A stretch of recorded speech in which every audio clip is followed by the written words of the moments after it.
தமிழ்நாட்டில் மழைக்கால நோய்களில் இருந்து தற்காத்துக் கொள்ள காய்ச்சலுக்கான தடுப்பூசி செலுத்திக் கொள்வது அவசியம் என்று மருத்துவர் ராமசுப்பிரமணியம் அறிவுறுத்தியுள்ளார். அவருடன் நமது செய்தியாளர் ஆனந்தன் நிகழ்த்திய உரையாடலை பார்க்கலாம். காய்ச்சல் பரவுவதற்கான என்ன காரணம், அதை பற்றி சொல்லுங்க சார். காய்ச்சல்ங்கிறது பல காரணங்கள்னால வரக்கூடிய ஒரு சிம்டம்.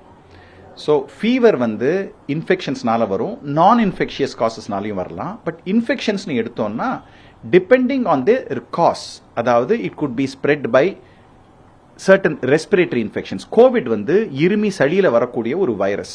ஸோ இந்த வைரஸ் இட் ஸ்ப்ரெட்ஸ் த்ரூ கான்டாக்டே வேண்டாம், பக்கத்தில் வந்தாலே இந்த மாதிரி பரவக்கூடிய ஒரு நோய்.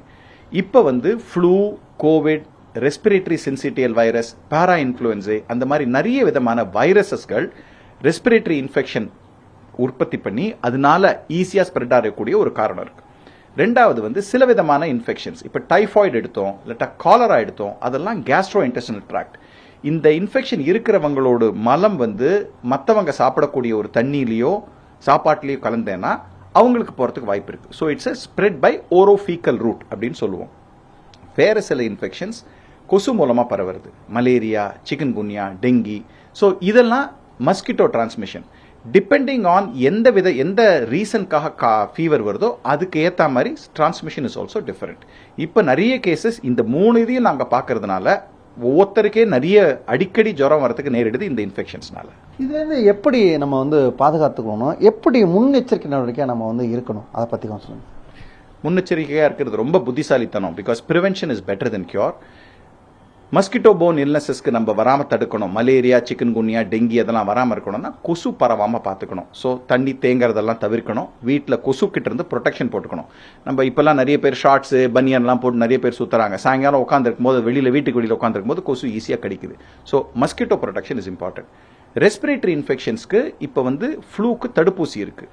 வேக்சின் போட்டுக்கிறது ரொம்ப அவசியம். தமிழ்நாடுல இருக்கிறவங்க September of every year, September அக்டோபர்ல இந்த மான்சூன் சீசன் ஆரம்பிக்கிறதுக்கு முன்னாடி ஃப்ளூ வேக்சின் போட்டுக்கிறது அவசியம். Flu vaccine not only prevents flu but heart attacks வரதையும் தவிர்க்கிறது. இது நிறைய பேருக்கு தெரியறது இல்லை. ஏன்னா ஃப்ளூ இன்ஃபெக்ஷனால உடம்புல இன்ஃப்ளமேஷன், ரத்த குழாயில வரதுனால ஹார்ட் அட்டாக், ஸ்ட்ரோக் எல்லாம் வர வாய்ப்பு ஜாஸ்தி. ஸோ ஃப்ளூ வேக்சின் போட்டுக்கிறதுனால அதையும் தவிர்க்கலாம். ஸோ புத்திசாலித்தனமா இருக்கணும்.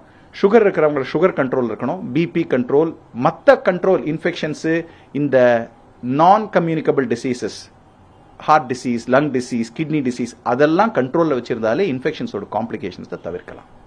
இந்த காலத்தில் இயல்பாகவே இந்த சூழலில் காய்ச்சல் வரும். இருந்தாலும் கொசு கடியிலேருந்து தப்பிச்சு நம்மளை பாதுகாத்துக்கு மட்டுமே காய்ச்சல் இருந்து நம்ம தப்பிச்சுக்கலாம். புதிய தலைமுறைக்காக ஒளிபதிவாளர் முரளியிடம் செய்தியாளர் ஆனந்தன்.